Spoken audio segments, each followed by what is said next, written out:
Hey, hi, all you beautiful people out there. Thank you very much for joining me in on my YouTube channel. Yeah, आज हम बात कर रहे हैं voice modulation की, लेकिन उससे पहले जो लोग नए हैं, please subscribe to my channel and don't forget to press the bell icon button. या अब हम आगे चलते हैं. जैसा कि मैंने आप सब लोगों को बताया था कि आज हम बात करने वाले हैं वॉइस मॉड्यूलेशन के बारे में. लेकिन वॉइस मॉड्यूलेशन तक पहुंचने से पहले हम कुछ चीज़ें जान लें वॉइस ओवर्स के बारे में, या आप फिल्म में एक्टिंग करते हैं तो एक्टिंग के बारे में, या हम कोई टीवी अनाउंसर बनना चाहता है, कोई रेडियो जॉकी बनना चाहता है, या आप जो भी बनना चाहते हैं वॉइस से रिलेटेड कुछ भी करना चाहते हैं, तो कुछ बेसिक चीज़ें हमें पता होनी चाहिए. तो पहले हम उनकी बात करते हैं, फिर हम आते हैं वॉइस मॉड्यूलेशन पर. और वॉइस मॉड्यूलेशन का चैप्टर ये शुरू हुआ है अभी और थोड़ा लंबा जाएगा. इतनी लंबी वीडियोस बनाऊंगा तो आप बोर हो जाएंगे, तो हम इन्हें पार्ट्स में बनाएंगे. आप अपने क्वेश्चन थ्रो करेंगे, मैं उनका आंसर दूंगा और इसके बारे में विस्तार से हम जानते चले जाएंगे. तो पहले बेसिक चीज़ पे काम करते हैं. मुझसे बहुत सारे लोग क्वेश्चन करते हैं, अनुज सर आपकी आवाज़ बहुत अच्छी है, ऐसी अच्छी आवाज़ हमारी होती तो हम भी ये करते वो करते. ना ना ना ना, ये तो सबसे बड़ी गलत धारणा है. This is basically underestimating yourself. See, ऊपर वाले ने हमें बड़ा यूनिक बनाया, सबको बड़ा यूनिक बनाया है. इसी तरह से हमें आवाज़ जो दी है वो भी बड़ी यूनिक है. अब लेट्स से अगर हम बात करते हैं किसी मूवी की, आप मूवी देखने जाते हैं और उसमें तरह तरह के कैरेक्टर्स होते हैं पिक्चर के अंदर, या कोई आप पॉडकास्ट सुनते हो उसके अंदर भी तरह तरह के कैरेक्टर्स होते हैं, या आप कोई शो देखते हैं उसमें भी तरह तरह के कैरेक्टर्स होते हैं. सो अगर हर कैरेक्टर की आवाज़ एक जैसी होगी तो वो आपको अच्छी नहीं लगेगी ना. मसलन अगर हम कोई अमिताभ बच्चन साहब की पिक्चर देखते हैं तो सारी सब एक्टर्स की आवाज़ उनके जैसी हो तो शायद आपको मज़ा नहीं आएगा. इसीलिए सबकी आवाज़ अलग अलग होती है, बोलने का अंदाज वो डिफरेंट हो सकता है. यानी कि वो खूबी आपको अपने अंदर लानी है, वो पॉलिश करना है, अपने स्टाइल को, एक नया स्टाइल डेवलप करना है. कॉपी मत करिए किसी की, स्टाइल डेवलप करिए. आपका अपना एक स्टाइल हो सकता है, आपका एक तरीका हो सकता है, आप किसी से कैसे बात करते हैं, किस तरह से किसी चीज़ को कैसे समझाते हैं. So the first point is this, आपकी आवाज़ बहुत अच्छी है, जो भी है जैसी भी है, वो आपकी आवाज़ बहुत अच्छी है, यूनिक है. और उस आवाज़ से अब आप क्या क्या कलाकारियाँ करते हैं, क्या क्या वंडर्स करते हैं, वो सब आपके ऊपर डिपेंड करता है. या तो ये सवाल का रहा जवाब, जी हाँ, कि मेरी आवाज़ अच्छी है कि नहीं है. वेल, सबकी आवाज़ बहुत अच्छी है.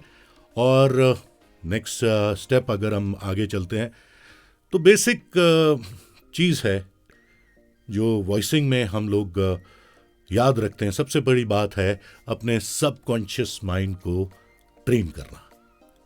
अब आप पूछेंगे सबकॉन्शियस माइंड क्या होता है. वेल, हमारे दो दिमाग होते हैं जैसा कि आप सब जानते हैं. एक, जब हम सोचते हैं कि मुझे ये पेपर ऐसे उठाना है, तो मैंने अपने दिमाग को कमांड दिया ये पेपर ऐसे उठाना है. एक तो बात ये हो गई.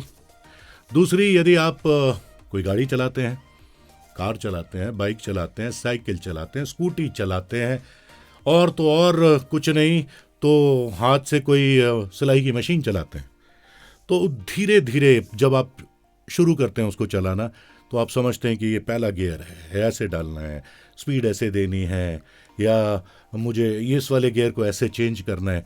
धीरे धीरे धीरे धीरे 2 महीने, 3 महीने, 4 महीने, 5 महीने, 6 महीने, 7 महीने और साल भर में आप इतने ट्रेंड हो जाते हैं कि आप चलाते हैं गाड़ी और आपको पता नहीं लगता कब आपने गियर चेंज कर लिया और कौन से गियर पे चलनी है गाड़ी. सब आप ऑटोमेटिकली कर रहे होते हैं. ध्यान दीजिएगा, ज़रूर करते हैं आप ऐसी चीज़ें. वो जो काम होता है वो हमारा सबकॉन्शियस माइंड हमें हमारा वो काम करवाता है. Got my point? I think I am very much clear in that. अगर अब भी आपको कोई शक है तो ऑफ कोर्स आप कमेंट बॉक्स में जाइए, कोई भी क्वेरी है आपकी मुझसे पूछिए, मैं जवाब देने के लिए यहीं बैठा हूँ. सो आज मैंने आपको 2 चीज़ें बतला दी अभी तक. अब हम चलते हैं आगे तीसरी चीज़ पर. जब आपका सबकॉन्शियस माइंड ट्रेंड हो जाए, जब आपको ये कॉन्फिडेंस हो जाए कि आपकी आवाज़ बहुत अच्छी है, हाँ मैं बहुत अच्छी आवाज़ लेके पैदा हूँ, भगवान ने मुझे बहुत अच्छी आवाज़ के साथ पैदा किया है, वो गिफ्ट है आपके पास। अब तीसरी चीज़ आती है कि भाई हमें बोलना है तो कैसे बोलना है, किस तरह से बोलना है। देखिए, मैं हमेशा ये कहता हूँ कि आपको आपका सब्जेक्ट पता होना चाहिए। You should know your subject well. Of course जब तक आपको आपका सब्जेक्ट पता नहीं होगा आप बोल नहीं पाएंगे। और होता है भाई, मेरे सामने कोई नई स्क्रिप्ट आ गई, अब मुझे उसके बारे में नहीं पता है, मुझे नहीं पता है कि इसकी स्टोरी ये होगी या उसकी स्टोरी वो होगी या इसकी स्टोरी ये हो सकती है। लेकिन मैं क्या करता हूँ, उसको ध्यान लगा के पहले पढ़ता हूँ, समझता हूँ। अच्छा, नहीं समझ में आता तो जिसने वो लिखा होता है या उसके बारे में जो भी लिटरेचर अवेलेबल है, आजकल तो इतने सारे माध्यम हो गए हैं सर, आपके हाथ में गूगल है, just type in and you will get all the answers whatever you are looking for. So वो अपने आंसर्स आपको मिल जाएंगे। अपने दिमाग को पहले इतना परिपक्व करिए, यानी कि इतना ट्रेन करिए, इतने सब्जेक्ट में एकदम कॉन्फिडेंट हो जाइए कि आप कोई गलती ना करें। जब आपको आपका सब्जेक्ट अच्छे से पता होगा तो आपसे कोई गलती नहीं होगी लेकिन कम होंगी। फंबल्स होते हैं, हमसे आज भी होते हैं, इतने साल हो गए काम करते करते फंबल्स होते हैं। हम टेक करते हैं, रीटेक करते हैं, टेक करते हैं, रीटेक करते हैं, जब तक वो अच्छा टेक हमें मिल नहीं जाता है। तो ये तो over a period of time आएगा आपको। अब आपको अपनी लाइफ में एक काम बहुत अच्छे से करना है। ये आपको मैं चौथा पॉइंट दे रहा हूँ, पहली ही क्लास में इतनी सारी चीज़ें मैं आपको बता रहा हूँ। चौथा पॉइंट ये है कि जो भी आपको अच्छा लगता है, देखिए 2 यूनिवर्सिटीज़ फ्री ऑफ कॉस्ट खुली हुई हैं। यूट्यूब आपके पास है ही, उस पर 2 यूनिवर्सिटीज़ हैं, जी हाँ, फ्री ऑफ कॉस्ट। और साथ में हम तो यही हैं, फ्री ऑफ कॉस्ट ही सिखा रहे हैं। बस इतना सा कर दीजिएगा, हमें फॉलो करते रहिएगा, सब्सक्राइब कर दीजिएगा हमारे चैनल को और बेल आइकन दबा दीजिएगा।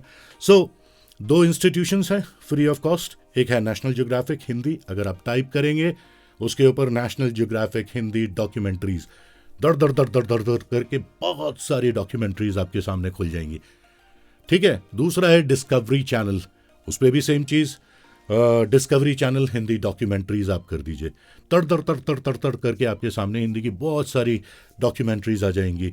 बहुत सारे मेरे दोस्त जो इस इंडस्ट्री में काम कर रहे हैं, बहुत प्यारी प्यारी आवाज़ों के साथ हिंदी, इंग्लिश, क्या बोलते हैं, मेन वुमेन, सबके सब हैं उसके अंदर।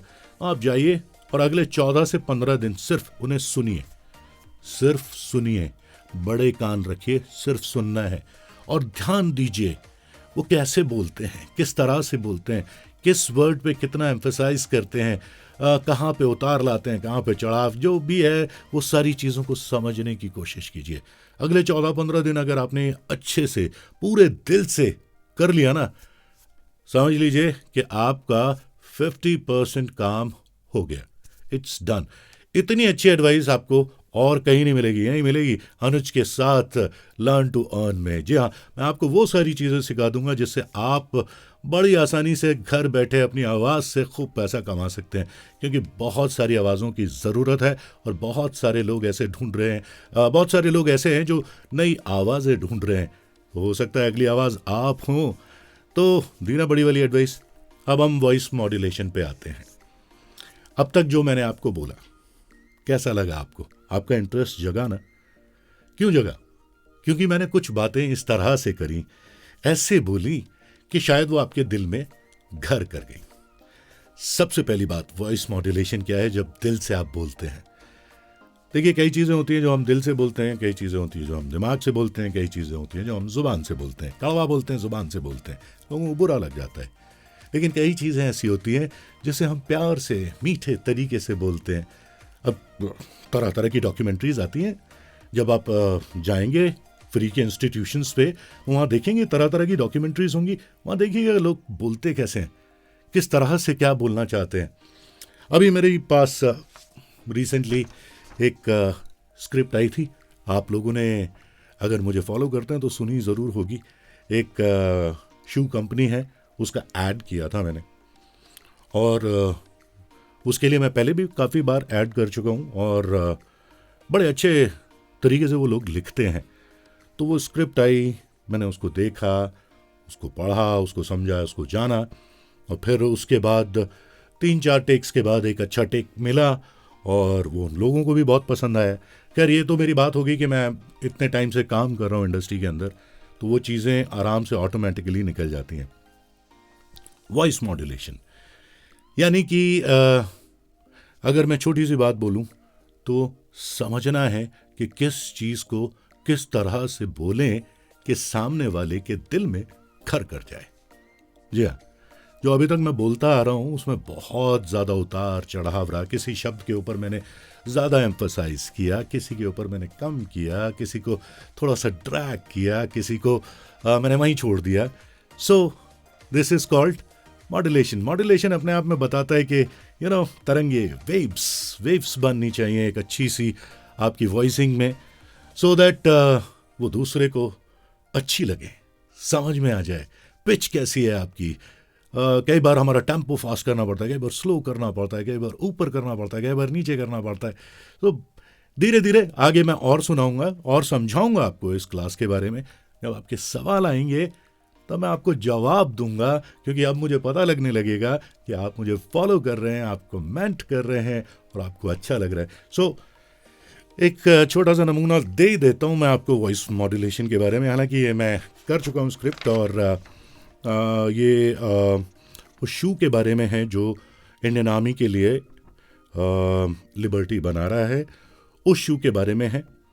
और सिंपली अगर मैं इसको पढ़ूं बिल्कुल नॉर्मल, आज़ादी एक मंजिल नहीं, आज़ादी एक राह है, और इस राह पर चलने वाले हमारे जांबाज सिपाही दिन रात शौर्य और बलिदान का परचम लहराते हुए आज़ाद हिंद का जश्न मनाते हैं।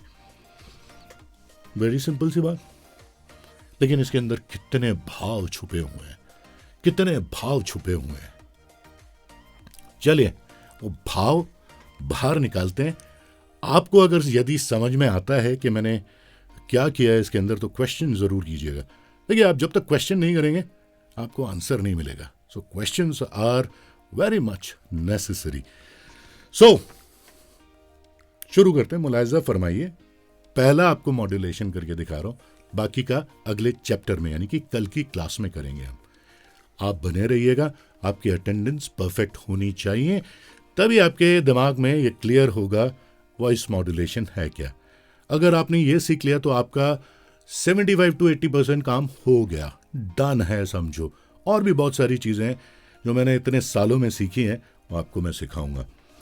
आइए स्क्रिप्ट पे मुलाहिजा फरमाते हैं। मैंने सिंपल सा पढ़ा था, आज़ादी एक मंजिल नहीं, आज़ादी एक राह है, और इस राह पर चलने वाले हमारे जाबाज सिपाही दिन रात शौर्य और बलिदान का परचम लहराते हुए आज़ाद हिंद का जश्न मनाते हैं। फील में आ जाते हैं। आज़ादी एक जश्न नहीं, आज़ादी एक राह है, और इस राह पर चलने वाले हमारे जाबाज सिपाही दिन रात शौर्य और बलिदान का परचम लहराते हुए आजाद हिंद का जश्न मनाते हैं। आया कुछ समझ में? नहीं आया? कोई बात नहीं, अगली क्लास में फिर समझाता हूं आपको। So don't forget to like, don't forget to comment, don't forget to question, and don't forget to subscribe and press the bell icon button so that आपको सारी जानकारियां मिलती रहे मेरे चैनल के बारे में। See you in the next class. Bye bye.